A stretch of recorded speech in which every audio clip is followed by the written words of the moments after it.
All systems go. Clear for liftoff.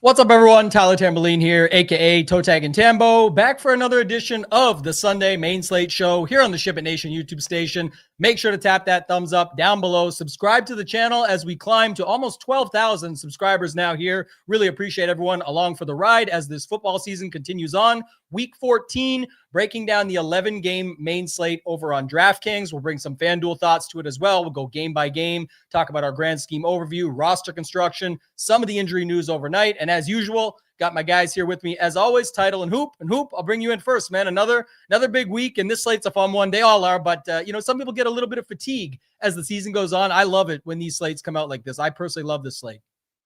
Got to keep grinding on. I mean, every slate has huge prize pools across the industry. And we got a lot more coming up too with these. I don't know when it is, but Saturday games are going to start. So we'll have some of these 2-game slates. We'll have the Christmas Day slate. So to end the season, there's even more slates like outside of Showdown too. So we got the Showdown. We're going to have like a lot of 2- and 3-game slates. We're going to have main slates.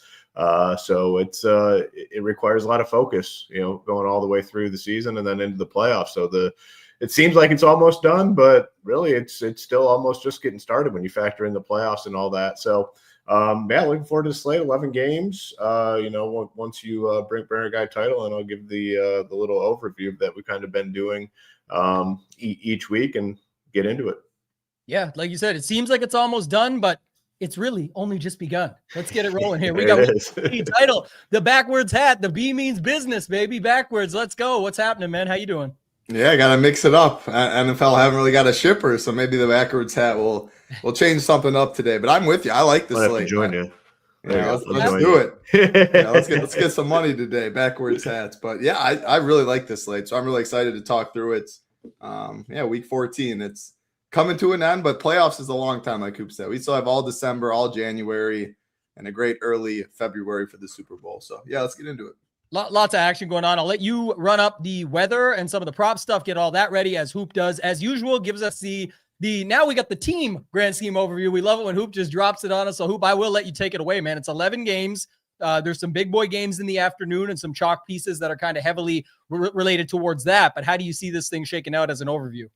Yeah, kind of just going through the positions. Quarterback is, I'd say, pretty wide open. And quarterback always gets spread out. We always talk about it. I mean, even when you think someone's going to be popular at quarterback, they're really not, because everyone gets a little bit. And I think that is, again, going to be the case today. Like, I don't think anyone's really going to get much higher than 10%. Like, I think that could be the highest owned quarterback right around there, give or take a couple percentage points. And that's, I think, Josh Allen, the most expensive guy in the slate, but people have been hesitant to pay up at quarterback this year. So I don't know. I think it gets really, really spread out. And then, like, after Josh Allen, he's definitely the highest projected guy and most expensive. There's just a lot of guys that are going to get like a little bit. Like, the next most expensive guy in DraftKings is Matthew Stafford. People are not going to want to pay up for Stafford. They're projected to score a ton today. People are kind of over the Lamar Jackson thing. So he's going to be like really low owned, and he's looked terrible. I mean, he's looked really, really bad. And then you have guys like Jacoby Brissett. Jaden Daniels is going to get some. J.J. McCarthy is somehow back in our lives. Tyrod Taylor for cheap. Trevor Lawrence for relatively cheap. Bo Nix. So it's going to get really, really spread out at the quarterback position. Running back, I think we got one guy that's going to be very, very popular in James Cook. Really good spot. I mean, really good spot for Buffalo overall. And if people aren't playing Josh Allen, like, their first click is probably going to be James Cook. Like, give me some exposure to that Buffalo offense. And he's 7,800 at home against Cincy. They're projected to score like 30. So he will be very popular. And then we have a lot of, I'd say, relatively solid plays after that. Josh Jacobs is underpriced, I think, 6,800. And then we talked about it on the cash show a little bit. Bucky Irving came back and kind of got a majority of the work, 7K. They're favored by 8.5. Got titles boy Buckins back in the mix here, favorite at home. Anytime Buckins is favored at home, people want to play him. 6,400. He's going to be owned. I think the spends at running back have a chance to come in pretty low owned outside of James Cook. Like Jonathan Taylor, people aren't going to be all that excited to play him, and Bijan. Although it does look like Achan's gonna get a decent bit, but yeah, we have plays at running back, but it starts with James Cook. Wide receivers been the same, it seems like all season, where you get like those 2 or 3 guys up top, JSN, Puka, and we have Jamar Chase today, and then we have a bunch of like low 6K guys, a lot of mid 5K guys in play. Michael Wilson is definitely going to be very popular after got the news that Marvin Harrison Jr. was ruled out really cheap on FanDuel. Again, talked about it on the cash show, but 5,700 is a misprice for Michael Wilson over on FanDuel. 56 on DK is still too low, and he's going to get a lot of ownership, but the 57 on FanDuel is an absolute joke. So kind of similar position that we've seen a majority of the season. But those guys at the top aren't getting a ton. I mean, I think they're all probably, no one's going to get higher than like 22%. So you can definitely make a move there. Then tight end, pretty similar to what we've seen recently. They finally got McBride way up there at 8K, down to Bowers, down to Tyler Warren, and then there's like 6 cheap guys that people are going to play. And you're going to see a lot of double tight end today for sure, just because of the way it works out with you play two of these cheap tight ends, can really load up your lineup. So yeah, it's a solid slate, and looking forward to get your guys' opinions on it all. Yeah, great breakdown as usual. Title, I'll kick it over to you, sort of run through just the weather side of things. I know some of the stuff, it feels like a radar check up to lock might even be the case. I know with the Jacksonville situation, people are really focused on that one, some of the colder weather games, things like that. But one thing I saw yesterday just looking is like when people are talking about the cold weather games, like I don't think the Chicago Bears are going to have too much of a hard time going into Green Bay to play in Lambeau, and nor is Green Bay going to have a hard time playing at home when they know what the weather is. But obviously for the totals and the spreads and things like that, sometimes it affects it more. What do you got for weather that stands out? And then we'll hop into the first game and get to it. Yeah, again, just always looking at Raw's weather report. Worst game is orange, like you mentioned, the Jacksonville Indy game. He said it might pour all game, so we're going to have to be looking up until lock about like what the rain is. If it's raining all game pretty heavily, yeah, that's a little concerning for the passing attack. But again, most of it all baked into projections, into props. But that's the worst game of the slate. After that, there's 2 games that are yellow-orange. And when it's yellow-orange, that is like less of an impact than orange-yellow. So just keep that to note. But snow game in Cleveland, he expects it to be falling a decent amount, winds around 10 miles an hour. Snow doesn't really do much, 10 miles an hour winds, cold. That doesn't seem too concerning to me. And Cincy Buffalo pretty much seems copy and paste, some snow there. Wind's not terrible in Buffalo. Yeah, I'm not worried about snow. Rain, a little more worrisome, and then high winds, worrisome. But what are we seeing that Jacksonville total sitting at right now? Looks like 45 and a half. Yeah, it's come down like 2. It was, I think it opened 47 and a half, 48. So it definitely has come down. So definitely a slight dock, but again, projections are showing that if it was still at 47 and a half, 48 with no weather, you would see a higher projections on most of that game. So keep that in note. Yeah, you nailed it there. That's the key component for those that don't follow or don't remember, and especially for our members that are watching this, because we do all of our shows free. Again, you can subscribe to the channel. Make sure to tap the thumbs up so you get access to these. But I would just say it's all baked in. Like Hoop said, it came down a point or two, but it's not going. It hasn't dropped to like 40. Versus you go to like the Cleveland game, which you mentioned, which already is 2 really tricky offenses there. We've got Cleveland versus the Titans, and it went from 41 and a half down to the current of, I'm seeing as low as 33 and a half in some places. So talk about a massive drop off there. Again, that's baked in as well. Yeah, it just, the total in Cleveland is funny. 33 and a half is something you don't see very often. Yeah, still frozen, chilling in the lot, says our guy Ryan. Yeah, so yeah, it's an interesting slate. It's going to be fun. Let's get it started, Hoop. I'll kick it to you for the first game. Seahawks at Atlanta. This is interesting because, again, not the biggest total, but the Seahawks don't have a bad total on the road. We are going into Atlanta indoors. I mean, on a slate like this, 11 games, it's in the early going. What's your thoughts on this one?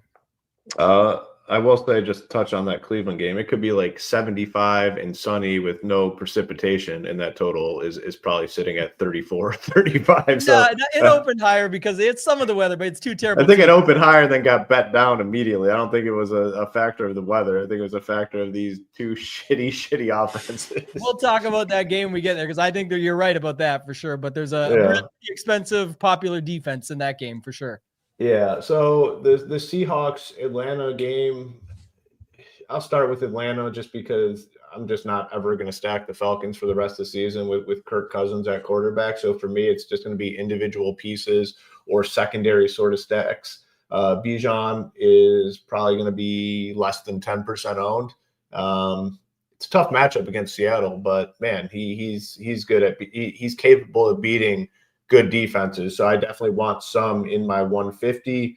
The pass catchers, it's tough. Maybe some Mooney, definitely not prioritizing him.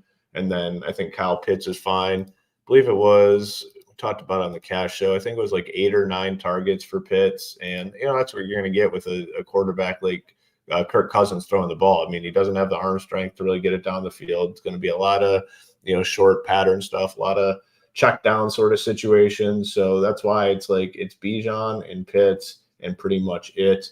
On the Seattle side, I think it's a relatively good spot for them. JSN coming in probably a little lower owned than those other guys just because those games look more appealing. People are going to be more on Puka. People are going to be more on probably Jamar Chase. So I think JSN comes in third in terms of wide receiver spends. And to me, he's definitely a fine option. Again, if you're building a lot of teams, you just got to include these high volume plays in some capacity. So probably overweight for me on JSN. I think this Barner guy's been solid. You can put him into that mix of, I'm not going to start with 6, 7. I'm going to say 7 or 8 cheap tight ends that they can potentially play. He's in that mix at 32. And then Kenneth Walker is fine. He'll get some ownership. We did see it last week, though. Kenneth Walker with the big time ownership, and then Charbonnet marches his ass right into the end zone. And I will have some Sam Darnold too. I mean, I'm probably spreading it out quite a bit at quarterback today, so I will have a little bit of Darnold in there with primarily JSN and Barner. Yeah, the thing about Charbonnet was the very end of the game too, which hurt even more. Because can I just get Walker felt like he did everything to go with it. So we'll get to that Browns game in a bit, but clearly maybe a Browns Pats fan, a mixture, grew up as a Pats fan, became a Browns or vice versa, and finally switched gears and went to the Pats. But says small difference between the Cleveland and Buffalo game is that Cleveland heats its field, so there won't be snow accumulation where Buffalo doesn't. So snow accumulates on that field. Not that it really matters, though. He knows his own squad right after the fact. He's not that really matters. It's all put in there. Title, I don't know. This game is somewhat interesting. JSN definitely going overlooked versus what he has in the past. I mean, at 9K, if he ends up 12 to 15%, it won't surprise me. Right now, we've got him a little higher. I think it's going to be closer to that 12 to 15 range, just because you could think about the Pukas, the Achans, the Cooks, the Jamar Chase, like anybody else. It seems like that's where people want to go. I will say, though, even with ownership, at least Kyle Pitts at 4,200, since Kirk Cousins came into the fold and with no London, at least getting the targets, the props are really strong. I know you look at a ton of that stuff. Obviously, that can be more median than ceiling, but we're waiting for an opportunity to see a bit more, but still pretty solid as of late. What do you think of this game? Yeah, I mean, 53.5 receiving prop for him. We're going to go to the next game. Buka's at 54.5. So just wild when you compare something like that. With that being said, I think he is clearly the chalkiest tight end on the slate, and everything does get spread out, but that's both sides. FanDuel has a good price tag as well. It still is Kirk Cousins throwing the ball. I don't think I really want to play Pitts stuff as much if I'm not playing Seahawks stuff. I like Kenneth Walker. I like JSN. I think I like Barner. So I do want a decent amount in this game, but if I have no Seattle stuff, I probably don't really want Pitts. Pitts fits a lot better as a run back for me when I do play one of those guys. Yeah. JSN's prop, 94.5, minus 110 to score. It looks so good. And coming off the worst possible game, and it wasn't just because of him. Brian Flores does a great job trying to take away the best player. And we talked about it, but that Brasman guy or the quarterback, it was a 3-0 game, and he underhands a pick 6 for the Seahawks at the 3-yard line. So they drive all the way down, take off, 6 minutes, pick 6, and then their Vikings get the ball right back, and they just didn't need JSN all game. So he ran as bad as possible. That's a variance inside a variance in football. But if it's not like that and it's a normal game, I mean, what, they had 2 defensive touchdowns the week prior or something like that too. Give JSN a normal game where their offense is on the field. He could have the same games like the Titans stuff. So I hope he moonwalks back to the 12% range. I love JSN up top. We have enough value on the slate, and people will spend sometimes for one receiver, Puka or that, but the value is at the receiver position and tight end. Plenty of cheap options. So you kind of flip the build there. I don't mind the Darnold skinny stack. He could go for 300 by himself. I think Barner's a good tight end. And then Kenneth Walker, they're implied for 26.5 points. They're playing in a dome. I like the Seattle side a lot. I think they move the ball. Pitts is a run back I'm fine with. Bijan's expensive. I can never say no to him. I do prefer other spends though. But JSN, Walker, Barner, maybe some Darnold. I love the Seahawks today. And the chat's hitting us up. They want me to switch the hat. I can't. I got the Millie Maker mustache. I'm already contrarian as it is. I even trimmed this baby up. I got my closest run at the Millie in recent years, at least last week. So hopefully we can keep the momentum going and finish the job today. But a nice slate here. And I thought, Title, you did a excellent job adding on to that. The JSN stuff, I think it all depends on the lineup at hand, because for as good as those props are, I mean, that's where this all stems from. When you get to James Cook with a 99.5 just on the ground, plus receiving plus minus 200 or something for a touchdown, like, well, that takes up 7,800. That might, again, you can play them both. I'm just saying those little things are what people don't spend enough time on probably. I think Kenneth Walker and Pitts together is still pretty interesting, even though they're both going to have somewhat ownership, like a somewhat higher ownership. I do think it's still interesting, just something along those lines to put it together, because if you look at like Walker and Pitts indoors in a back and forth with a total like this and everything that's going on versus kind of like a Loveland Jacobs or something, or like a, same position even. And I know Luther Burden III will be higher. I'm just trying to give similar price points.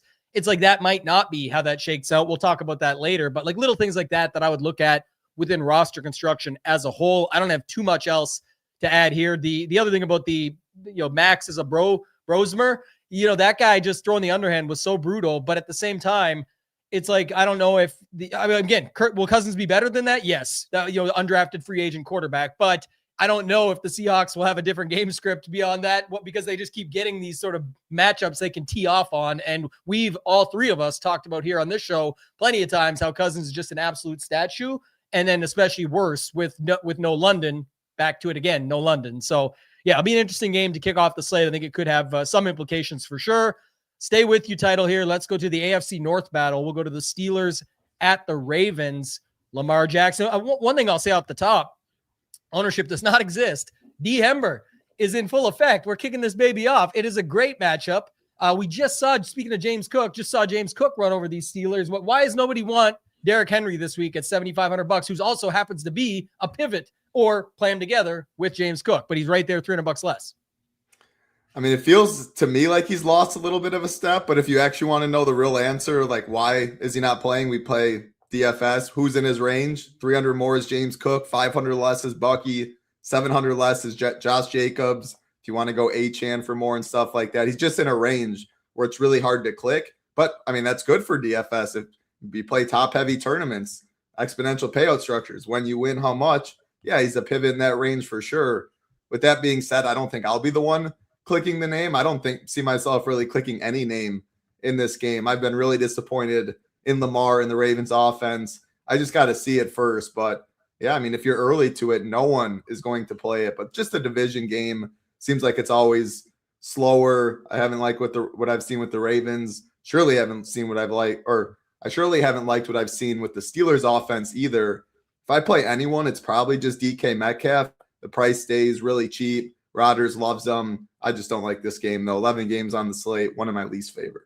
I think there's some interesting stuff here, Hoop. I think if you want to play Lamar Jackson passing stacks with James Cook, that's a way to flip that on its head, because you're not going to Derrick Henry. Not that he has ownership. I'm just saying it'd be a way to flip it around. But also when we get to the Josh Allen stacks later, why not throw Derrick Henry into it and double down that way, where it's like you're leveraging James Cook, but then you're also putting Derrick Henry into the spot that would usually fit James Cook. So I don't know. I think there's something here. It's definitely not everybody's favorite matchup, but why wouldn't Lamar just come in and finally do something when nobody's on him? There's a guy you'll love later, Hoop, that I've got for that scenario too. But what do you think of this one here? Ravens at home versus the Steelers. Yeah, I think everyone's just down on this Ravens offense, and Well, I mean, really, for the obvious reasons. They've looked like absolute shit. Lamar Jackson has not looked like himself. It's very obvious. Derrick Henry has not looked like himself.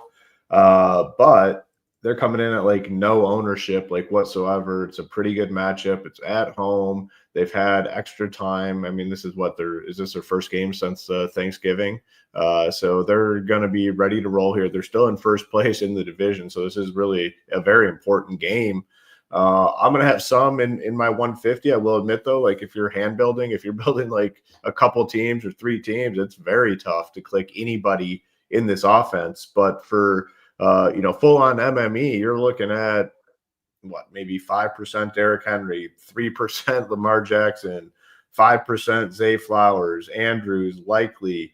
The nice thing is if they do get it going, like, where it's coming from. So it makes it easy in that aspect. Like, so if you're going to bet on them turning it around, you know where it typically comes from. So I have some in my 150, fine with it, not going to go crazy. And then just pretty much DK Metcalf on the other side for me, nothing else.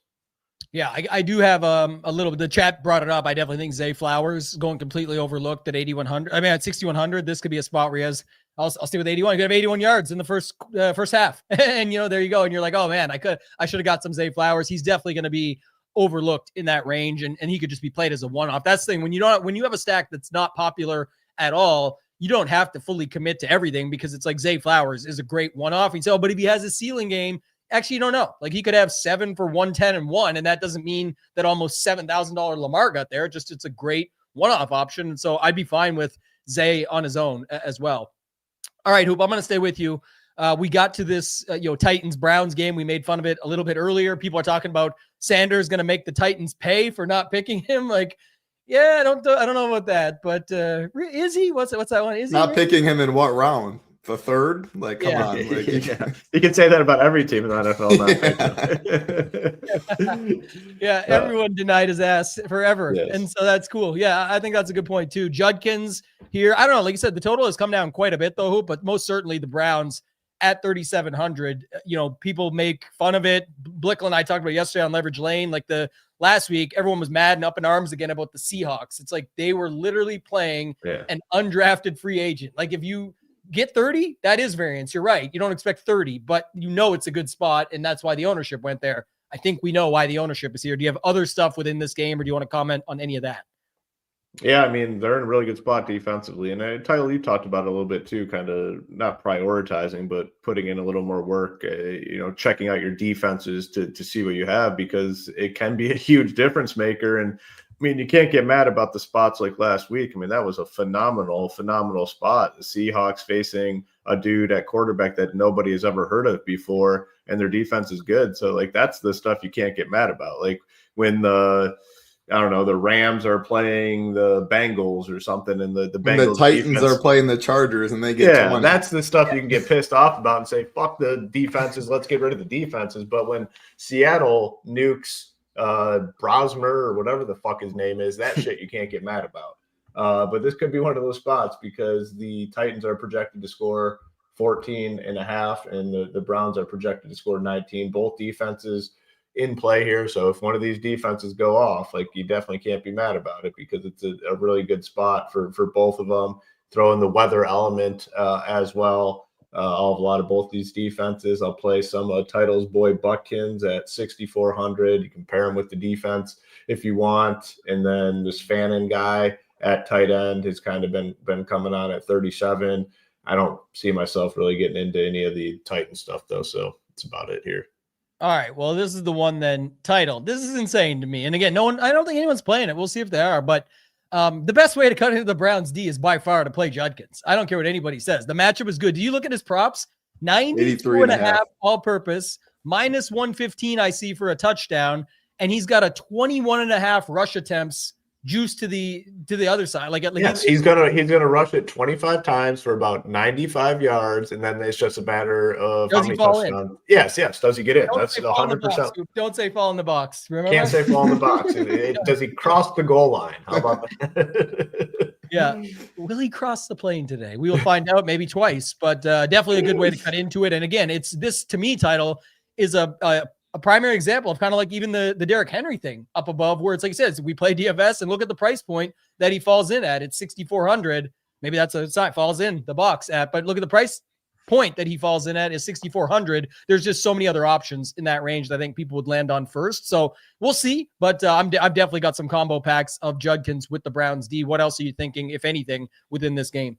Yeah, no, for sure. Really just that. Titans defense I'm fine with for cheap. And I guess I'm fine with too.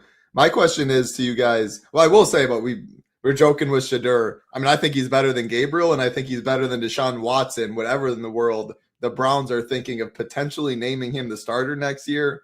I couldn't imagine being a fan of that franchise. But Breece Hall or Judkins? 6'5" Breece, 6'4" Judkins. If you had to pick, which one do you guys prefer? Go ahead, Hoop. I mean, do I even really need to answer this? No, he hates Judkins. he loves him because of what I had to do, but he hates playing. I played him. I will say I played him one time this year. Played him significantly on one. Oh yeah, slate. and he did good. He got like bailed out on like a 2-yard turnover touchdown. And, so I should like him, but man, that is a tough click regardless. Breece Hall for you. All right. Yeah, I think I just want to hear if Hoop had a good comment there, and he kind of did, but it's like that's what I wanted to see. You know what side he's on. I'm playing both for sure. I even have some lineups with both of them together, but I just think if you think about the majority, it's going to be like, here's the thing, and I'm not going to skip ahead to the game, but just the spot because we're on it. And I had a good conversation with Blickle about it yesterday too on Leverage Lane. So I'll get your guys' thoughts. Is like, if you're leaving, you can't play every game or every spot. Like people try and do that, and it just gets a bit ridiculous. And at the end of the day, everyone for some reason thinks you need one of Hall or Achane, and so when they can't get to Achane, they just fall to Hall. If they're on Hall, they're not going to go to Judkins, but then they're sitting there with the Cleveland Browns defense, which could be the actual defense that puts them in the spot, especially if it is a little colder, this, that, and maybe they don't get all the way to the pick 6 and they just get the pick, and then the 6 comes from Judkins. So that's kind of the thoughts I have of situational stuff like that, where I don't think people try and put it together that way fully, and they just realize it after, and they're like, damn, I got Hall and Browns. I could have just had this and kind of left that game out of it. Title, do you have any extra thoughts on like when we get, I know we're going to get to that game soon anyway, but just about like having to have one of those two? It's Miami and the Jets. Yeah, and at the end of the day, like we're talking 11-game main slate or 10-game main slate. There's so many. It's not NFL Showdown. It's not NBA Showdown, MMA, where we're talking a limited player pool with only so many combinations. So you don't need anybody ever. It's also a hard mouth game. I mean, you can take one hit. CeeDee Lamb, he was on the slate to nuke. I mean, one play, he's out of the game. Like, so you never need anyone. That definitely sucked. It changed everything. I didn't realize wasn't bad for my FanDuel boy. What's that? I said it wasn't bad for my FanDuel guy who shipped my buddy who shipped 100K because of that floor noise. That was a sick team too, by the way. He had Gibbs up top. Talk about a unique way to play Gibbs, and it's a main slate show, but who cares? Good strategy for DFS. Going to be a Sunday night football game. Going to be a Monday night, lots of stuff we'll talk about. But I will say, like, he had Gibbs up top, Montgomery, Bates. Then on the other side, he had Aubrey with Dak, and it kind of landed you on Flournoy, who was like, if you're not going to have Lamb, you're not going to have Pickens, you can't afford them, then you kind of got to have something like that. And then the way it's set up, it was perfect. Like that was just an amazing lineup and unique shipper for 100K. Love to see that. Congrats to him. That was sick. And it just said in your phone, whatever his name was, Poker Pro. Yeah, so Poker Pro. Tables and just been like, oh, you play for a professional, you just pick his brain, right? Is that what it is? Yeah, I mean, we go back and forth. He's been starting to play more DFS because I've been around, but he really sharp guy. And when you win, how much do you win? The lineup feels gross, but yeah, I mean, no one else had it. So you see him at a different table now when you go in there. He's already up stakes or what? This dude already won like the state championship for like 500K. This dude's a crusher. So he's a crusher. All right. Yeah. It tends to be that way. Lots of really good poker players come over and understand the concepts and theories behind DFS quite well and are able to put it together. So, all right, Title, I will stay with you. This is a weather game here. And I mean, it's a hoopster thing, but I'll bring up, we've all talked about it for sure. It's like, if Brian Thomas is ever going to have a good game, is this going to be it? I don't know. We'll have to wait and see. But what's your thoughts on this one here with the weather thoughts included? Jags at home versus the Colts. I'm definitely not trying the Brian Thomas experiment. I mean, Bretton Strange and Jacoby Myers seem like 1 and 2 on this team. And yeah, I mean, I'll play them like they're 1 and 2. Strange is probably my favorite play in this game. I would say Strange and Tyler Warren. I think the 2 tight ends are my favorites. I am a little worried about the weather. The totals come down a little bit. I can just see it being more slow pace. At the end of the day, the Jags are a run first team with 2 solid running backs, and the Colts have JT with a guy with a fractured fibula playing quarterback. So I think it can slow down a lot. It can be on the ground, play action stuff. There's just a lot of other game environments I prefer more. So I don't think I'm going to stack this game up much, but individual pieces, Warren, Strange, fine with Jacoby. And then JT's the one I've been going back and forth on because he just can't be played. 9-3 and 9-8 on FanDuel. Like, those are both fine price tags for Jonathan Taylor, who will not come off the field at all. Props on Taylor are fine. Minus 205 to score. Like, they're good, but for the price, they're fine. Minus 205 to score, 91.5 on the ground. But there's other running backs with better props for the price. To be honest, I don't think I'm really going to get here too much. I think I'm going to play Strange and Warren as my favorites and not too much after that in majority of lineups. I'm a little worried about the pace of the game and the weather. Will you ever text me back or no? No one ever gets a text back. 294 unread messages is what they're joking about. I don't got time to click through all those. Why don't you just mark them all as red then, at least? It's just to say. I don't even know. How do you do that? Do you have to like individually click? I actually don't know because mine are already cleaned up. So me, how organized I am. That shit's been gone, but I don't know. I am the opposite of most. A lot of people don't know. At the end of the day, so many little things just don't matter to that in life for me. Like I don't care if like all that stuff. I just go about my day and I click the messages. My thing got a Manscaped lawnmower 4.0. No bush on my green unit on there. It's just trimmed right up, completely raw, ready to roll. Hoop, how do you keep what about you? Messages? I'm somewhere in the middle. I definitely read all the text messages, but like emails, I have like 50,000 emails sitting here unread. I have a lot of red dots on my phone. The kids use sports chat, 34 sitting there. Discord, I got 777 right now. Look at that. Yeah, see. Yeah, I keep the text messages read, and I think there is a way you can mark them all at once. I'm fairly certain. You can do like select messages. You have to select, but you have to then go and click each and everything as you scroll down. Yeah, that's like once you get behind, if you got to go through that process, I would just leave it for sure. But I guess I'm somewhere in the middle for sure. But I do keep the text pretty clean. I'm glad I saw that. This is a good day now. 777 is nice for sure. I like that too. Hoop, you said you sit somewhere in the middle on that. Where do you sit? Which side are you on in the Jags at home versus the Colts? And how do you see this one playing out for DFS, if at all? The weather and the total coming down I'm still on some of the pieces, but I think I'm pretty similar to title where, mostly the tight ends like Strange and Warren. I'm going to definitely have some Jonathan Taylor in my 150, probably right around the field there. And I don't know, like if I got some Brian Thomas or Jacoby Myers or Pittman or Alec Pierce, I'd be fine with it. But I'll definitely be under on this game for sure. I'm going to take a shot on it, at least in portfolio play. And I might even throw, one of my mains in with Lawrence. I'm going to take a shot on this spot. It's, the weather outside is frightful. They say it is that holiday season here, but if others are going to be scared of it and move off of it for, a point or two drop, it sucks. It may not go my way, but I always say I got those pasture poppers, right? It either goes to the pasture or it pops to the top, one of the two. And I kind of like that. It's definitely a good spot. No Sauce Gardner.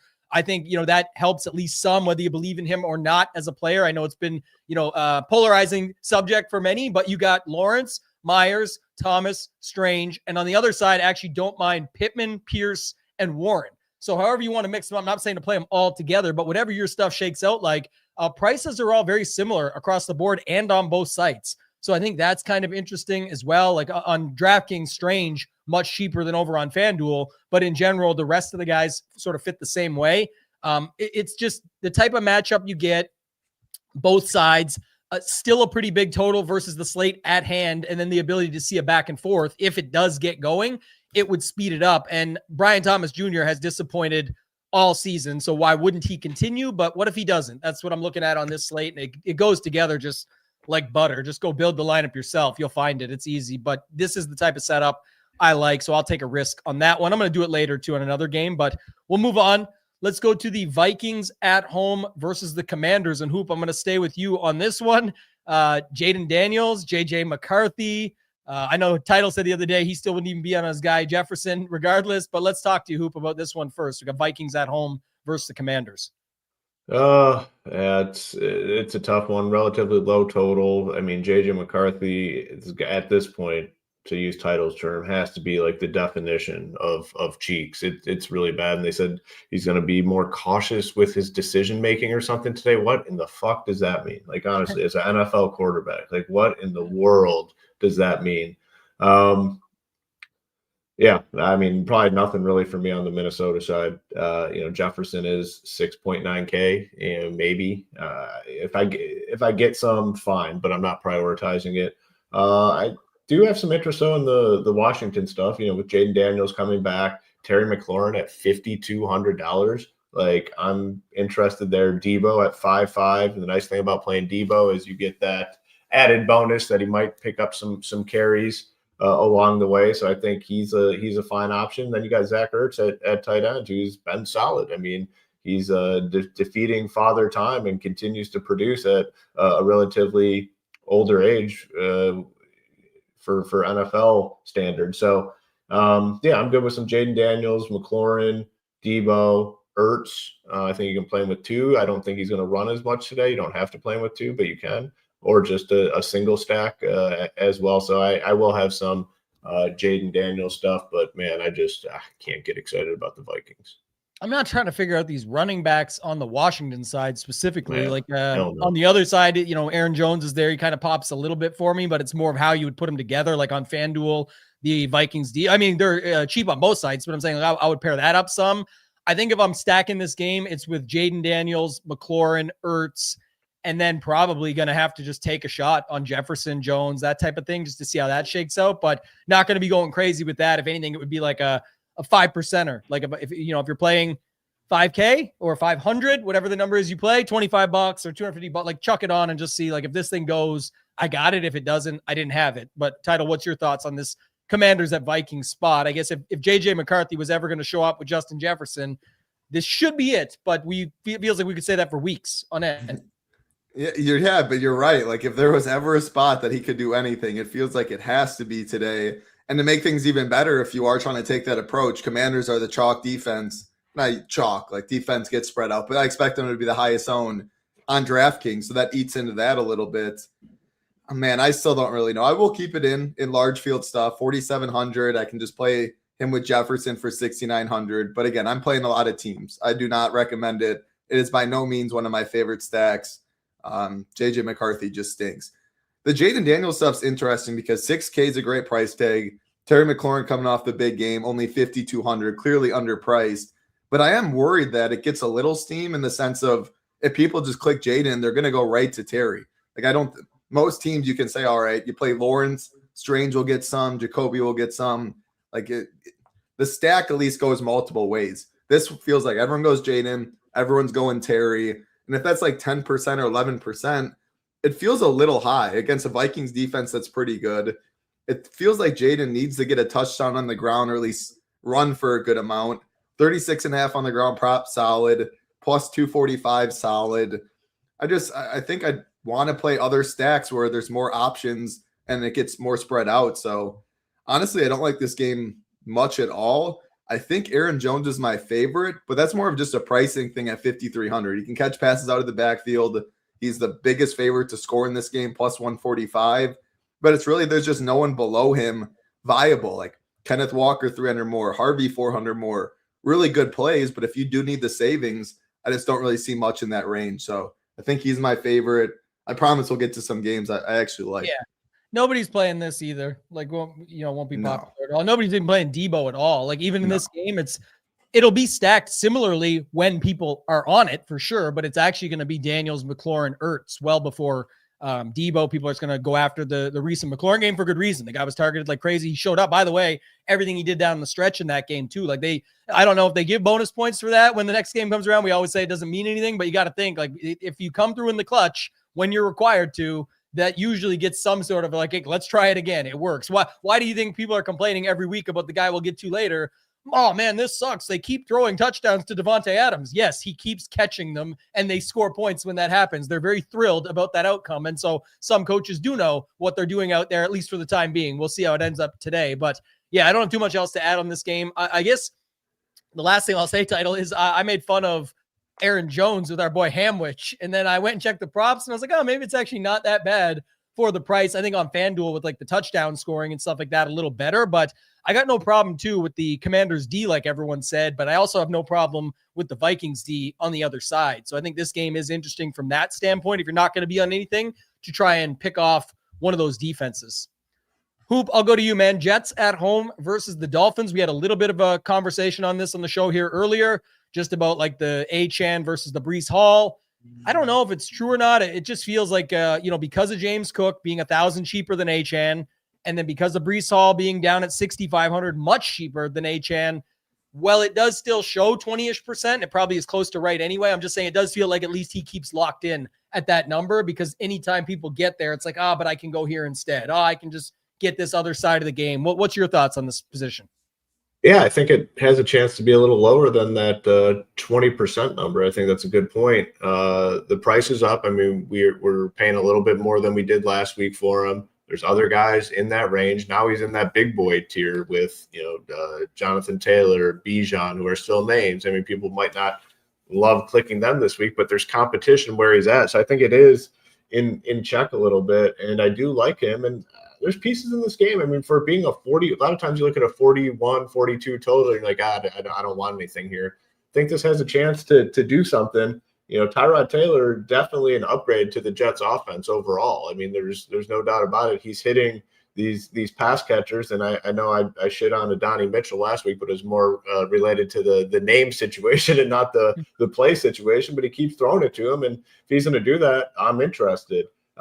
Mason Taylor at tight end, another cheap tight end you can throw in there. Breece Hall at 6,500, good price tag. You can play him with Taylor. So I am interested in this Jet stuff for sure, despite the total being lower.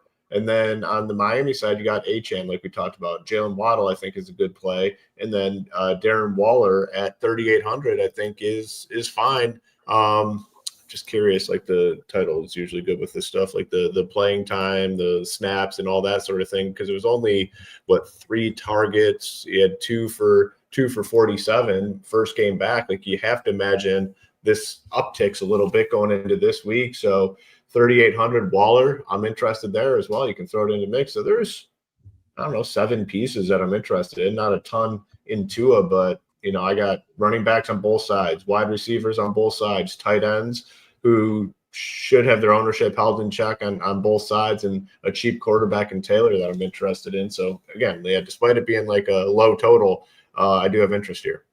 Yeah, Adonai Mitchell, man, the God. That's the Hebrew name for Adonai is the God. And this guy just was the God last game. We saw it. It was pretty incredible what he did. The chat's talking about a title. If you play like an Achane with a Mitchell to speed this thing up, you could do something like that. I think I went through this yesterday with Alex. I did a little 2v2 swapperoo. I believe Achane and Mitchell is like $100 more than Breece Hall and Waddle. So like any lineup you want that combo pack, you can switch it up and flip it to the other side because it just would fill out that way. So interestingly enough, you can kind of play whichever side or either side of this game that you want. What's your thoughts on the spot? Yeah, I like individual pieces more than the stacking. I think Breece, Achane, and Donnie Mitchell are all very, very good plays for their price. You can play 2 of the 3. Both Achane, Breece can catch passes. Obviously, they're running backs. Minus 145 for Achane to score, plus 100 for Breece. Price tags are very solid on both guys. I think both elite plays. The Waller stuff, he played a little under 50% of snaps last week. I do expect it to go up, though. And they're just high valuable snaps. I'm trying to think of a different word. But you guys get what I'm trying to say. Like in the red zone, they actually mean something. When he's on the field, he's the number 2 target. Well, number 3. It's Achane, it's Waddle, and then it's him. Better price on FanDuel than DraftKings, and he fits the scoring better at 5,100. Pitt's only 5,300, so you will definitely get big ownership gap. That's a good pivot. Again, plus 235 to score for a tight end is pretty good. So, yeah, I think that's an interesting call. Don't mind Waddle either, coming off a really bad game. But, I mean, it's really all up to Tua. Like, if Tua's on, which his floor is really low, his ceiling can be pretty high. But, yeah, when he's on, it's always Waddle in that first look. He just turns his head, hits him on his skinny post. We've seen big games for him, so don't mind that. Eats into Achane's ownership a little bit if you want the pivot.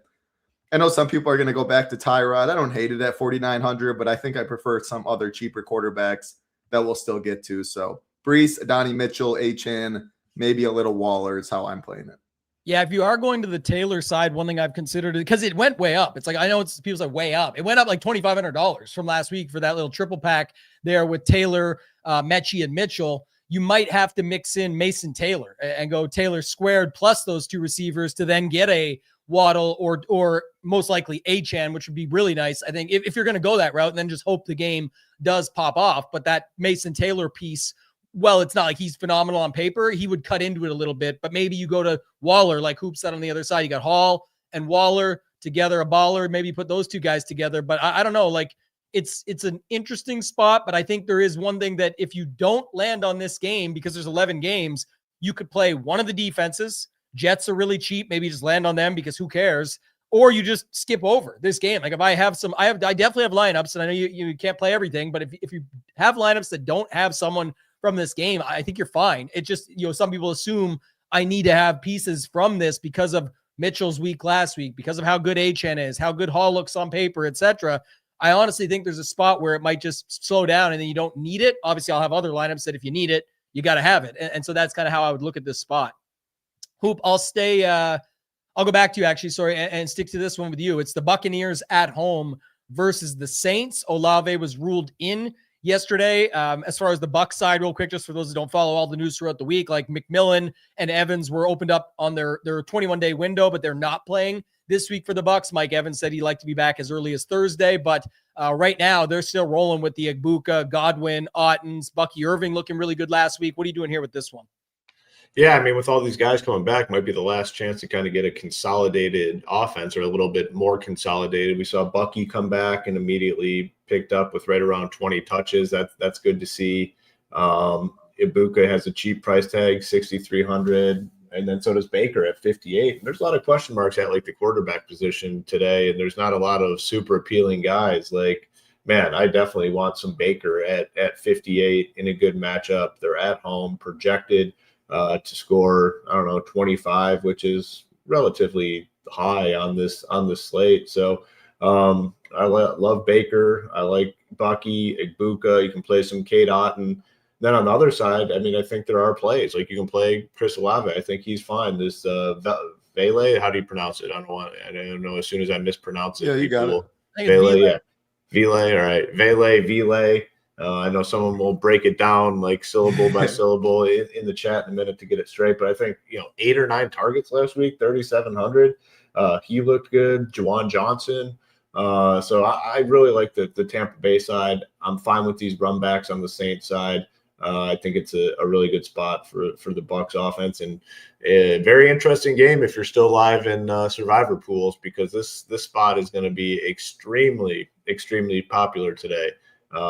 With not many people using them up to this point, and they're at home favored by 8.5. So if they somehow lose, I mean, it will be chaos in the survivor streets. Nade's got us in the chat. It's Vele. Vele. Okay. Thank you, Nades. That's easy, and appreciate that. Maybe I won't talk shit about the week 1 cash head-to-head now. No, but I will. He comes in, helps us, and now we get the banner going. Get the banner going. Me and Nades are on similar paths today, and he's on this spot actually. If you follow the chat, you can check it out with in the Discord as well, with the Tyler Shuck side of things. With Olave playing does make it somewhat interesting. And I talked earlier about a possible Zay day, but maybe it's Devon Vele that it ends up being needed. And we got Juwan Johnson. You can pair up with them on the other side. Everybody looked good to me. Like if you got Bucky, Chris Godwin dropped a touchdown too, which doesn't help, but if he had it would have been even better. And if he catches it, maybe he's even more popular at 5,300. You have Egbuka at 6,300. The thing about this game is the pace is solid for both sides. That could fall apart, can happen any game, but both passing defenses can get thrown on. Both teams like to throw the ball. Again, if you have the stone, it's all in one place. I can see how much each team passes on the season, see what the pass defenses look like on ratings, see what the color coding is. Looks like a really good spot to attack. Stack rankings have interest in it. Like really just an interesting spot for the slate. It kind of makes a lot work. And that was the thing title last week. I'll go to you on this game, but so many people caught up in Tyrod Taylor sucks. Tyler Shuck sucks. Brissett is terrible without, he's got these guys back. It's going to be too tricky, too confusing. It's like you said, we play DFS. We got to make it all work. And the stacks that you can put together like this make a lot of things work where you're not stretching it too thin. Do you need them to have a good day? Yes, but you've got really good other pieces in your lineup that if they just have a good day and those things go as expected, doesn't always work that way, but if they do, you can really put yourself in a good spot. So what's your thoughts here on the Saints-Bucks game? Yeah, I love how all you guys are loving this game too. I'm on the same page and I'm seeing 2%, 5%, 8%, 5%, 3% for the main piece on the Saints. And I'm seeing 5% Baker, 13 Bucky, 11 Igbuka, 2 God. This game's not getting any ownership. I really like this game. The Baker side, I'm fine with. You can play him with Igbuka. It's probably the way I'd go about it. But my favorite way is just going the Shuck route at 4,600. Again, you 17, 18 could be enough. It can get you JSN, James Cook, Puka, 2 of the 3, whatever you want to pair them. Probably Vele is my favorite pairing just because it's free at 3,700. If he gets 10, he doesn't come off the field, and Shuck gets you 17, and just the studs are what you need. It's so cheap. Juwan Johnson, a onesie position, 4K. Shuck's liked him quite a bit. Olave, 6,500. Sure. To be honest, he might even be my least favorite of the 3. It's close, but it's really just the pricing thing. You can survive. Plenty of people won a lot of money last week with John Mechie 3 or 5. It was. Why did they win on the money? They played Tyrod, they played Adonai Mitchell and him, and it was all so cheap. It allowed you to get whoever studs you needed. So yeah, Bucky, I love Bucky. I will say though, I'm worried about the one concern that's pulled me back a little bit is the props. Bucky only plus 105 to score. No one's favored to score in this game. 64.5, I think his rushing prop was. Let me make sure. It might have been a couple yards higher. 68.5. When you're comparing props to other people in the range, it doesn't grade out greatly, but I'm in on it. The Bucks pass funnel, Shuck cheap, pass catchers cheap. Bucky looks good. I'm playing this game for sure. Well, the other thing too, so I definitely like this game with Bucky because Bucky looks good. But like you said, that Igbuka still stands out to me. And I know people like Godwin for $1,000 less as well, and I get all that. But you can really stack this game up, and then you don't necessarily remember the key point you said there, and that really was just summarizing what I was trying to say earlier. Is people are so worried about, is Vele going to come through with Olave, with Johnson? Probably not. Remember when our guy Sheets made that run at the million, came second? Trey Tucker had 43. Bowers only had 9, and Myers at the time with the Raiders only had 9 as well. They were both sub 10. It's the 44 or 43.6 or whatever that gets you there. When Vele and Juwan Johnson are 7,700 combined and Olave's there, it just makes it all work. And now you don't necessarily need Bucky, right? I think you want someone like Igbuka to make that thing go, but you also can then have really good running backs in builds like that. So yeah, it's a really interesting spot for me. It's another one that's either going to pop or go to the pasture. So one of the two, but I definitely think it's a good spot to get overweight on. This next spot could be similar as well, Hoop. We've got Bills at home versus the Bengals. We had the James Cook conversation, but sounds like from last night anyway, this is it was kind of sneaky how they said it. We will get news at the end of the show, really, in the next half hour or so, leading up to lock with the inactives. But they said Kincaid's going to try and give it a go, but likely to give it a go or likely to play. So it sounds like if there's some sort of setback, then fine. The interesting thing to that, before I, to end rant here, is there was a video on his Friday practice, and it was very ginger. It actually looked like he might have still had the brace on, to be honest. And that's the only video anyone had from him before the news last night. So I am curious to see, and it kind of matters. He's 4,300. It's a leverage spot versus James Cook, and it's the best tight end matchup in the building. So what's your thoughts on this game with all that said?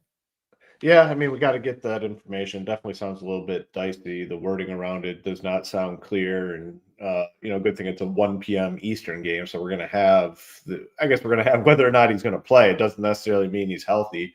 And it is tough with the Buffalo stuff. If you are playing Josh Allen, you can definitely play him by himself. But it's you would like the security of Kincaid in there, another guy you can go to, because right now it's you can pair him with Shakir. And then the other pass catchers, you got Gabe Davis, Keon Coleman, this Shavers guy they keep mixing in there. They got Cooks. It is tough to stack Josh Allen So we'll have to see. But yeah, I mean, Josh Allen, James Cook, we already talked about it. Great individual plays. James Cook, probably the most popular player on the slate. And then Josh Allen, he's going to get ownership, but the way you play him, I think is the important part. Like, do you pair him? Do you not pair him? Who do you pair him with?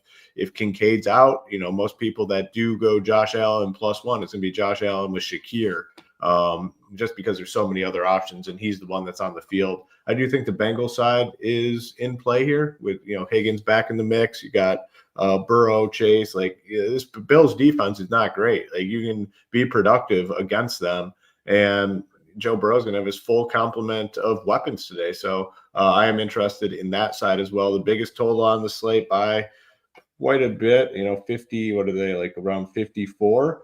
And there's really nothing else in that range unless I'm missing something. There's nothing else in that range. So, a lot of people will be on Allen. A lot of people will be on James Cook, Jamar Chase. But there's definitely a lot of different ways to play this one. And it's, very appealing game. Title, go to you on this one here. It's just dependent on sort of how everyone sees it a different way, I guess. Like, some people are super excited about the Joe Burrow side because the fact that he dropped back so many times on that Thanksgiving game, even with a big lead and playing well and everything, and now you get the full team healthy. But it doesn't seem like, outside of Jamar Chase, who obviously is going to get some ownership at 8,200, it doesn't seem like many are on Higgins. Nobody wants to mess around with those running backs because the P. Ryan situation usage last week. Burrow, fine, but 6,500. So he's kind of squeezed between, do I go up to Josh Allen or do I play like the Jaden Daniels, or, as everyone has all season, played the cheaper quarterbacks? And then on the other side, I think people struggle to figure out how to stack Josh Allen, and I don't blame them, but that becomes part of it as well. Obviously, the Kincaid stuff, super important, but as it stands, I'm going to assume no setback for him, and there's props on him, everything. It looks like we'll see him go. So what's your thoughts on this game? Bengals at the Bills. Yeah, so the James Cook obviously is a phenomenal play. The Josh Allen stuff's tough. Like, what do you do with him? And I think today, my favorite way to approach is just naked. And I think it's because I want him to vulture the rushing touchdowns from James Cook to get the leverage. And then not playing, even if it's Kincaid day or Gabe Davis day or shape, like, I'm just not expecting others to get it right as well. Or if they do get it right, you talk about a lot, Tambo, what does the rest of the lineup look like? So I think I could play Josh Allen, not even guess the pass catcher. Even if one of them does completely go off for their price, you still might not need them at the end of the day. It's the leverage off of James Cook getting the touchdowns is Josh Allen. And he could obviously totally do that. So I think Josh Allen naked's a pretty strong play today, something I will be doing. Obviously, I like James Cook too. Can you pair them together? Someone asked. Yes, but not my favorite, just because, you're spending a lot of money. Cook's chalky. Then you really need Allen to do something, and Cook still get there. So not my favorite way, but you can always do it. I do like the Burrow stuff just because I could see him dropping back 40 plus times when it's all said and done if they have to play catch up and if they can't run the football, which I'm not sure they can. Jamar Chase is like, when I'm playing Burrow Chase, I just think how I'm going to do it. Higgins, he's fine. He can have his big games, but Snowflake is probably the most likely outcome. It feels like him for his price. And Chase could just get 18 targets again in this spot. Ownership has to be in check with Pook up there, with JSN up there. And then when I play it, I probably would play James Cook as my run back. So yeah, Burrow, Chase, I like. James Cook, obviously a great play, but Josh Allen naked is something I like to leverage Cook stuff. Yeah, this is the other side of the leverage. Kenny brings it up. Shout out to our man, Kenny W. Says, Cincy, I know P. Ryan is annoying, but Brown could be really good in a run funnel type game. And then says, obviously, kind of weather game. Yes, that's possible too. But just noting it, it is a good matchup for him for sure. It is the opposite side at $1,100 cheaper than James Cook. If you want to flip it that way, it's really hard to figure out how this game's going to go. So if you kind of just wanted a piece of it that's not James Cook, you could do that. I don't think it's exciting what happened last week, but with the Burrow, Higgins, Chase, everyone there, and if there is some checkdowns, things like that, even though the offense hasn't been fully healthy together like this in quite some time, Chase Brown has been getting a ton of targets and still getting a ton of carries. It just sucks he can't get more because of what the P. Ryan usage was last week, but it also could change for this week. So from a tournament perspective, I think really solid, from, trying to take advantage of it in some of the higher dollar, smaller field stuff you play in, Kenny. I'm not so sure. It'd be a definite separator though, if you did that, but I'm pretty sure you got the money to just get to James Cook. And that's what most will end up doing. So I'm going to leave it at that. I think you guys broke it down really good within that one. Hoop, I'll go back to you on this one as we move to these. I guess it's the 3 afternoon games that we've got here. We've got the Raiders at home versus the Broncos. We've got the Packers at home versus the Bears. And then we've got the Cardinals at home versus the Rams. And Hoop, will start with the Raiders game. But just of note, it is tricky a little bit from a late swap perspective because, like, if you have the money and you're already on, say, I don't know, Stafford, Nakua, and Wilson, even if your shit fails in the morning, what are you switching to? Like, what else is going to be better than Stafford, Nakua, and Wilson? It's like you just kind of got to suck it up and move on. But I'll let you take it away. Yeah, I guess it is appealing, but the spots are just super obvious. It's like, in the afternoon, Michael Wilson's going to be very popular, Puka, that sort of thing, Josh Jacobs, Christian Watson. So, if you are looking to pivot, like, where are you going? But in this Broncos Raiders game, I'm fine with some of the Bo Nix stuff. I mean, it's a good spot against the Raiders. I mean, just kind of like a dead team now at this point. They're projected to score a decent bit, the Broncos. My favorite part is definitely RJ Harvey, 5,700. I think he's looked pretty good. I will have some Bo Nix to Sutton, Franklin. This Pat Bryant guy, 7 targets last week. He's cheap at 34. I am interested there. On the other side, I don't know, like, I'm fine with some Genty. He's getting a lot of passing work. Fine with Bowers. I think Bowers does have a chance to get squeezed a little bit with, Trey McBride up top. And then a lot of, cheap guys below him. Even Tyler Warren's $1,000 cheaper. So I do think if I am playing a Broncos stack, I definitely want to include Bowers. If I'm going with a run back, he'd definitely be my preferred option. But yeah, not super interested. I'd say RJ Harvey's probably my favorite. All right, Title, what do you got with this one? Any thoughts on just the afternoon stuff as well? Yeah, totally in agreement with you on the afternoon stuff. Like Stafford, Brissett, Josh. The thing is, actually, though, like Luther Burden is going to get ownership. Maybe some Loveland. Definitely Josh Jacobs, Stafford, Wilson. Like, there's going to be chalk in the afternoon. There's no doubt. This is the clear pivot game if you need to come to something to get different, or you'd have to go like Caleb Williams stuff. I don't know. Again, I kind of let SaberSim do its thing in terms of late swapping most stuff, and then I keep an eye on the high dollar buy-ins, single entry stuff that way. This game, yeah, I mean, Harvey's fine. Genty's fine. Pat Bryant's fine because he's 3,400. Bo Nix, 6,100. If I play him, my favorite way to play him is with Pat Bryant, I think, just because it's really cheap and allows me to spend stuff. Bo has upside with his legs a little bit, plus 340 to score. It really, I think I'm just mainly getting this game, though, in pivots, in late swap stuff when I have to get off chalk. And Bo Nix, Pat Bryant would be my favorite. I really don't like this game. Yeah, Bowers probably does get squeezed. Matchup's really tough, though. I think Broncos force them to just dump it to Genty underneath. I do think Genty his pass catching role is really increased as of late. I think he could catch 7-8 balls in this spot because Denver just keeps everything in front of him. Don't hate it that way. He's my favorite run back, but it's not my favorite game. What about with the Harvey stuff? Like, we just saw Vidal sort of walk all over these guys, no problem. And I think he's getting some ownership, whether or not it actually holds true at 5,700. We'll see. There's going to be late swap stuff, of course, all that and the other.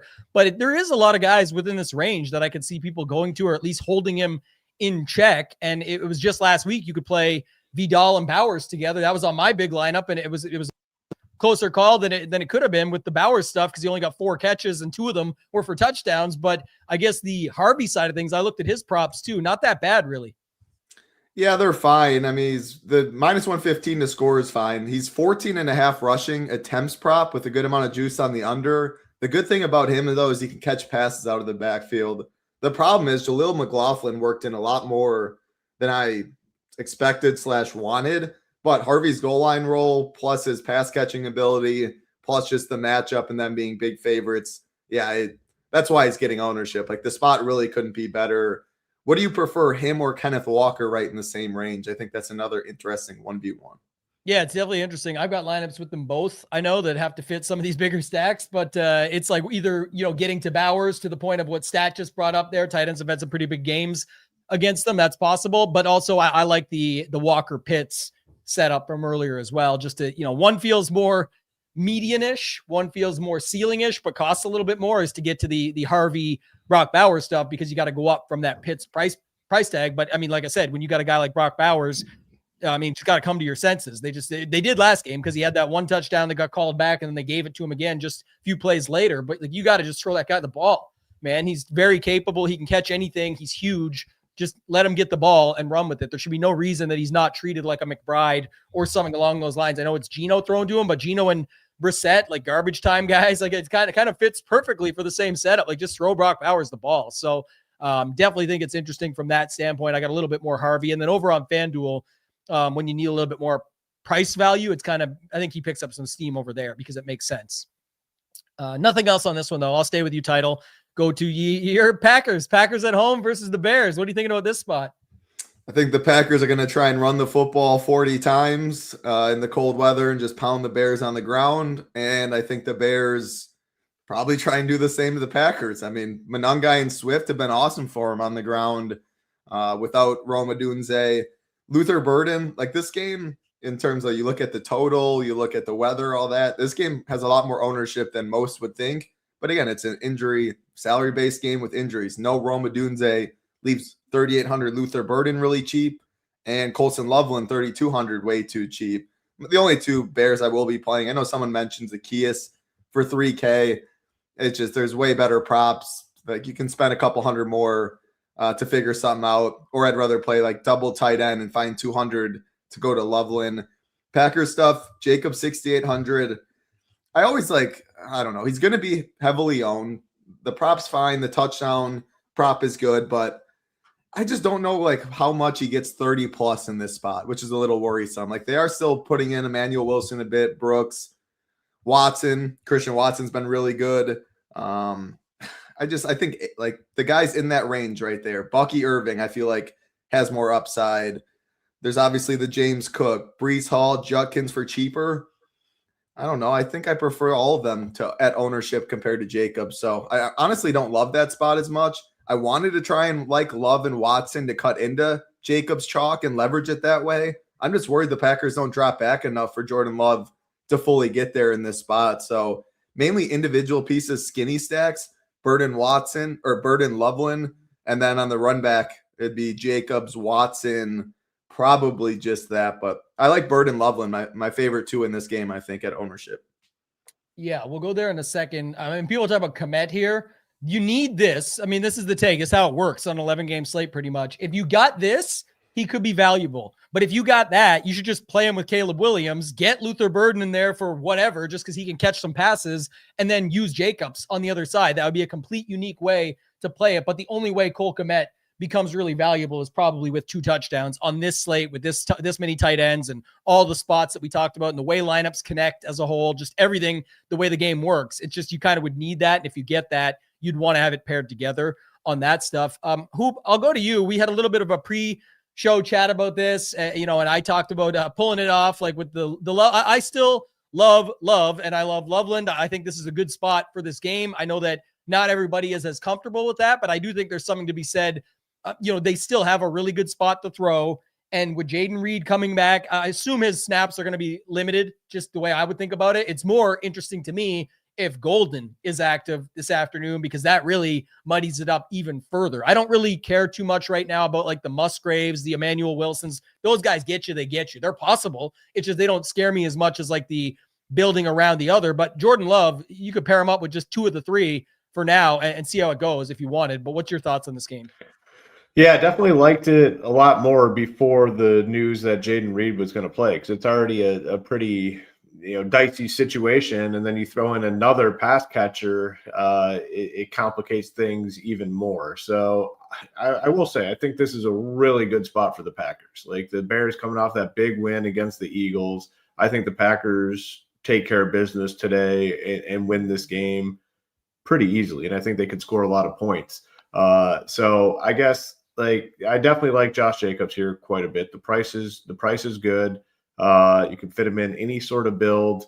I think the Packers have success, and I guess he's probably the cleanest way to play it. Like they go through him and he scores multiple touchdowns. I will play some Jordan Love stuff, not as much as I was planning on because of Jaden Reed being in, but I will play Love.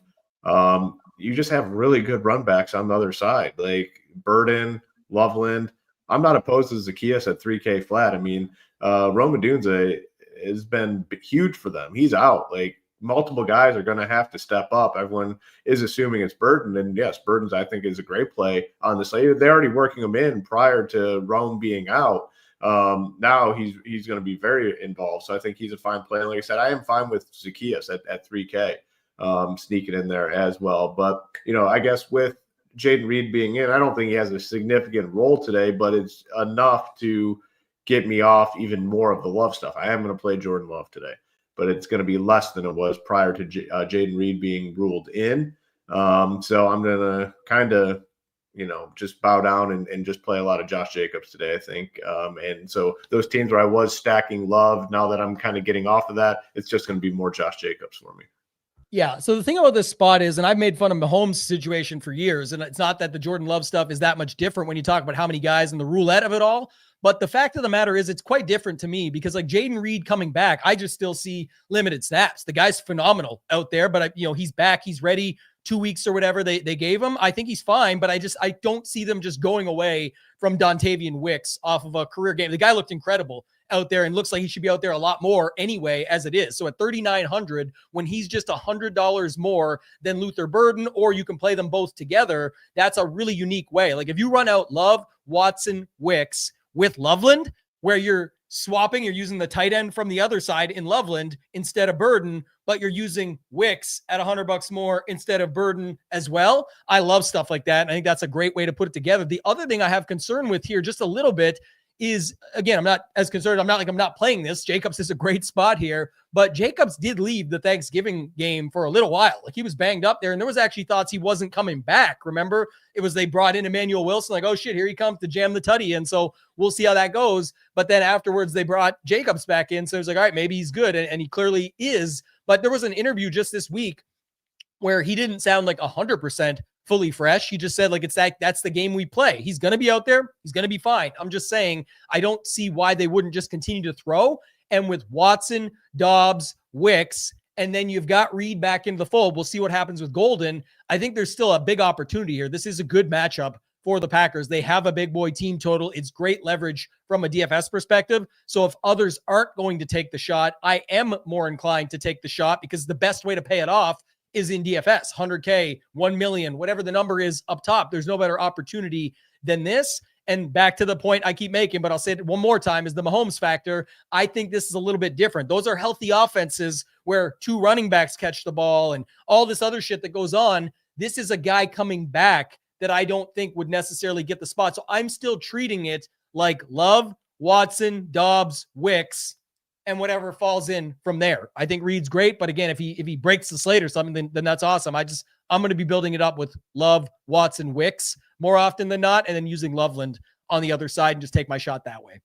All right, Title, go to this final game with you, man. We got the Cardinals at home versus the Rams. Certainly something to be said here for the fact that sometimes when you get an 11-game slate, when there is weather on it, when there is all of these factors, it is better just to go to the game that is like this. But I think others have caught on to that at least somewhat because we are seeing ownership on Puka, on Wilson, but not quite everybody else because of some of the price tags. So what's your thoughts on this game, final game of the slate, Cardinals at home versus the Rams?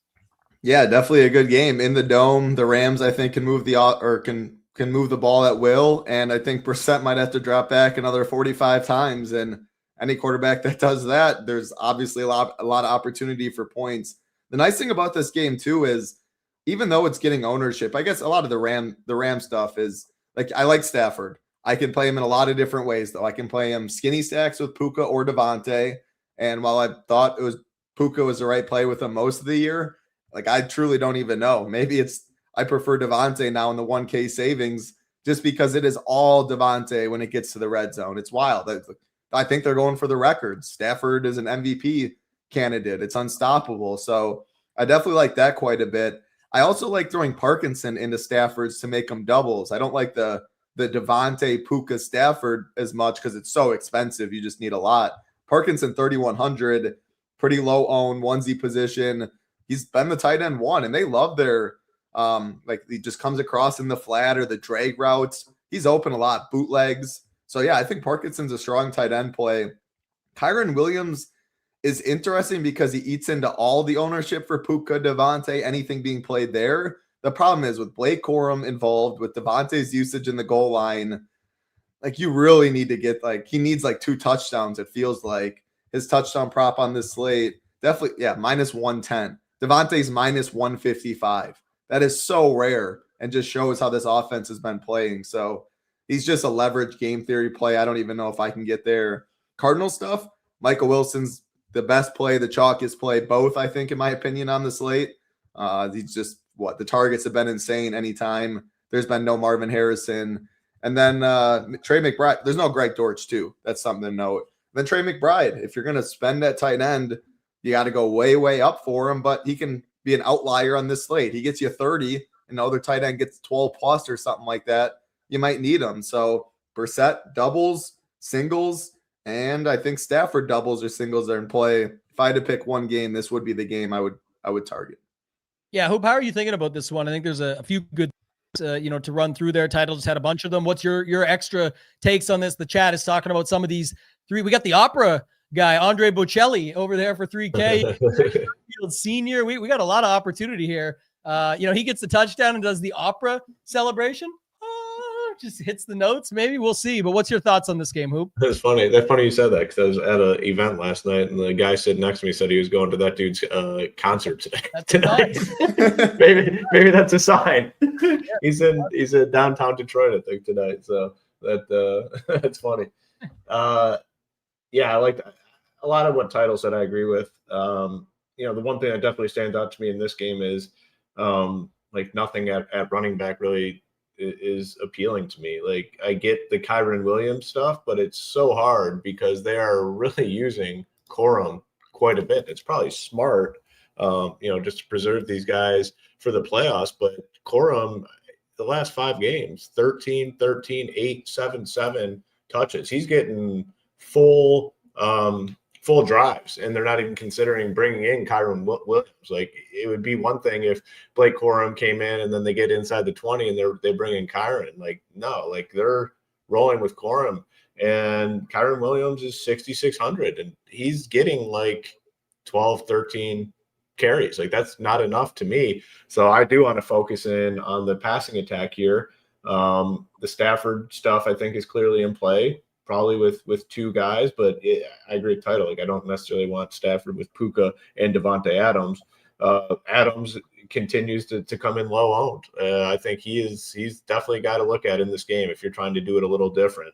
Would be Devontae Adams, only $1,000 cheaper than Puka. A lot of people find the money and just go to Puka. Kobe Parkinson looks like the main tight end here. 3,100, very cheap. Stafford, I think, gets, I don't know if you want to call it squeezed or just he's going to be low owned, I guess, just because a lot of people are going to go to Josh Allen up top. He's got an uncomfortable $6,900 price tag. I think he's a phenomenal play. He's been great. And then, the same stuff that, Title mentioned with Brissett, he's going to drop back a ton. And anytime quarterback drops back, they have a chance to score fantasy points, and that's what you want. Michael Wilson, going to be very highly owned and rightfully so. Trey McBride should have ownership kept in check because he's 8K. So I really like McBride. So I love this game all around outside of the running backs, which is perfect for DFS because I can just eliminate all the running backs and focus in on the quarterbacks and the pass catchers and create a lot of unique sort of stacks. Andre got a pretty good prop, actually, 23.5 and 2.5 catches. That's really, it could be 2 catches and 28 yards, and that's it. And so it's useless, but I'm just saying that is kind of interesting. I'm going to give more thoughts on it in a second, but I got to stay with you for a sec, Hoop. A big piece of news just came out that might excite you. Maybe you'd be all in on these Pittsburgh stacks today. Adam Thielen and Marquez Valdez-Scantling, your boy, could play a lot for the Steelers today. How's that sound? That makes me want to bet a lot of money on the team. Who are they? Oh, the Ravens. Playing a good team at times, the Ravens. Yeah, man. What a just, I don't know, that the Steelers organization, like, I get it, like like the Steelers stuff, but you got to be so frustrated as like a Steelers fan. They're like the most, as the kids say now, like they're so mid always. They're just always mid. They're like there. If they're good, they're gonna get their ass kicked at some point. They're just like, I don't know. There's like never anything exciting about the Steelers, and Mike Tomlin has been around forever, and there's never a ceiling, I guess, with the Steelers. So I don't know. It sucks for the Steelers fans, I guess. Yeah. One other thing, and then I'll get final thoughts on this game. Right now, it just came up. Dalton Kincaid is on the field in cleats, warming up, now catching passes from Josh Allen, not something he's done in the previous weeks when announced inactive. So expecting Kincaid to be good to roll, which is very good there just based off of that. So interesting there. One thing I will say about this spot in this final game, just to my last thought, was the Parkinson factor. I think for Parkinson, again, not fully true because anything can happen. It's the NFL, but for him to be more valuable, I do think it's going to be where he steals a touchdown or more from Devontae Adams. So I would actually have more interest if stacking the Stafford side and going Stafford, Puka, Parkinson. Not that you can't do Adams combos. I'm just thinking like if Parkinson actually becomes more valuable, it could be at the risk of a touchdown to Devontae Adams, who's been getting those sort of goal line ones. One of those goes to Parkinson. We see a little bit better than these stupid 7-catch, 97-yard games we've seen out of Puka, and maybe you get there that way. And I kind of like Adams in the other side of this game. Like if you go Brissett, Wilson, McBride, Adams, Wilson's cheap enough, Brissett's cheap enough, McBride and Adams are expensive. You may have to go to like those Harveys and Walkers and guys like that at running back, but it would be a way that you could still stack this spot. Kenny brought up a point here too. I am curious, just title, if you see this. I know we've already covered it, but the Bills over under. At my book, it's still 53.5, but the crazy part is that it's not moving based on weather like people were originally talking about and stuff, but it's much higher to some of these other games. Do you have anything else like that? Yeah, 54.5 versus 48.5 on DraftKings. I think it just comes down to the Cardinals versus like the Cardinals moving the ball and putting up points versus the Bengals, Joe Burrow and Josh Allen. It's not as comfortable. I mean, has Brissett had a first half touchdown? I feel like that's the stat I've been seeing. Mm-hmm. Like he hasn't had one in like weeks. Their offense just can't convert. So, yeah, but again, with pricing and stuff, that's why totals definitely mean stuff. But when you play Brissett and Michael Wilson and just the limited target tree, like you get a price discount from Burrow and Chase, the Josh Allen stuff, Stafford, Devontae.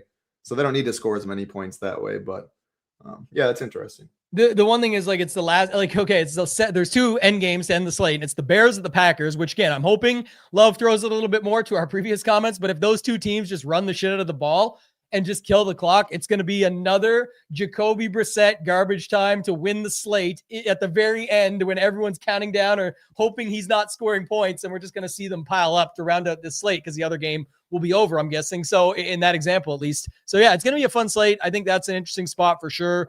The definite standout to me is, this game not way easier, but feels better to figure out than the Bills-Bengals game that Kenny talked about. Even with the big total, we've also seen games like that where it's hard to pinpoint who those actual players are going to be that end up picking them up, or we do get some random items happening. So mixing those two games together could be an idea on this slate when it seems like a lot of people are trying to pick off like 2 from here, 2 from there, 2 from there. Just getting in on some of these spots, I definitely think it's pretty good. Kenny says, please stop talking, Tambo. I don't want to have to post my lineup. Yeah, I hear you, man. We won't give your stuff away, but nobody's going to be playing in the nosebleeds with you, at least here, that's going to be stealing it from you. So you should be safe either way.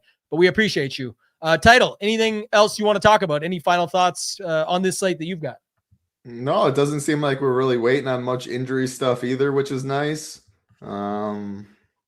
Weather looks pretty set in stone. Yeah. Anything when we went throughout where you thought ownership would either steam or moonwalk back in any certain guys? I know like your takedown breakdown, I remember like a couple weeks ago, you mentioned a spot. I don't know if it was an A-Chan slate or a B-John slate. I think it was a B-John slate. Like, yeah, that's something like with how much Sims run stuff nowadays, that's something I'm trying to look at more. If it's like a 6% gap, whether they go up or down, I mean, that would change the Sims if you knew that. So any spot you see that could moonwalk or steam? Yeah, I think the Judkins spot is definitely one that if I'm looking at the stone and looking at everything that I see, it kind of makes sense. But then it's like, look at the props. That's insane. He's gonna be juiced to the over on 22 carries, and it's like I said, does he fall in the box or not? But everyone's playing Browns. A lot of those Browns lineups have Breece Hall in them, and could just have Quinshon Judkins and hope that you don't need them together. I'm just saying, like, if that happens, you're going to be disappointed. It's like, damn, I could have had that. That sucks. It was right there. So I saw that one. I mentioned it earlier. I think Achane kind of stays at least to where he's at. I don't know if it gets much lower than what we have him at, but I definitely think he kind of stays in that range because people just feel much better about James Cook. They feel much better about just dropping down to Hall and spending up if they don't love all these or they can't figure out these value plays. I guess the only other one, but it's not really his ownership number as much as like in a good spot based on the stone that could still work out, is Derrick Henry, who I talked about earlier a little bit. What about that James Cook 27% number? Is that going to be 37%? Even higher in high. Yeah. Maybe not higher than 37. I'm sorry, but much higher than the 27 you announced in the first part of that. So big lift. It says it just got it now. Rappaport posted Dalton Kincaid is officially active. So good to roll there on that news, and all the other stuff will start pouring in the next 5 minutes or so. Hoop, anything from you? Any final thoughts? Anything else you want to add on here before we get out of here? No, I think solid show. Kind of went through everything. The other guys to add to that list, and I just wanted to pull up the ownership real quick, was Bowers. I think has a chance to get. We're showing. So we have it much lower than the industry. We're showing 7, and I think that is probably pretty realistic. Everyone else has it much higher. I think he is going to be 6, 7, 8% owned. So he's one that definitely has a chance to go overlooked, but it is a tough spot. And, you know, that someone in the chat did have the comment that they have been getting beat up, the Broncos, by tight end. So I think he is interesting and a guy that could go backwards a little bit, but solid slate overall. As always, looking forward to seeing those Ship It Nation logos at the top of the board. Good luck to everyone. Yeah, if you guys want to get in over at Ship It Nation, the screen had it up. The Ship 19 gets you the all access for 5 days for just $19. If you want SaberSim all access, you could do it that way to just try us out. But if you want to get in for the rest of the NFL season, or at least the rest of Ship It games, the monthly plans, $49 gets you the Ship It games entry, a full month. Like Hoop said, there's a bunch. The 2-gamer slates start soon on December 20th, Saturday. There's a lot of upcoming NFL. And then for just $20 more, you can add on SaberSim into that deal. Or you can just roll with us for the rest of the season, get all those shorter slates that are the mains, get the featured showdowns, get the main slates, get the playoffs, and then, of course, right through to the Super Bowl. So check it out. If you have any questions, you can hit us up, info@shipitnation.com, or just send any of us a DM. We can get you set up with the promo codes if you didn't follow all of that. But Ship 19 gets you in for just $19 is always the best way to get started. Can get immediate access to our Discord. Come hang out with the community. And shout out to our man, speaking of the community, Jordan Newens. Last night, he does a ton of great work in the Discord and helping people out all around. Just a very positive guy. Awesome dude. He was on the takedown breakdown with us a few weeks ago now, but just noting it, 5K in the NBA streets off of his own sort of little things he does to help out the Discord, and just post the DVP rankings in the morning. It was all right there. And he says, let's continue the great run the nation has been on. Best of luck this week, everyone. I echo that entirely. So that's going to do it for this week, guys. We appreciate everybody. Make sure to tap that thumbs up, subscribe to the channel. For Title, for Hoop, for myself, ToeTagginTambo. Let's ship it.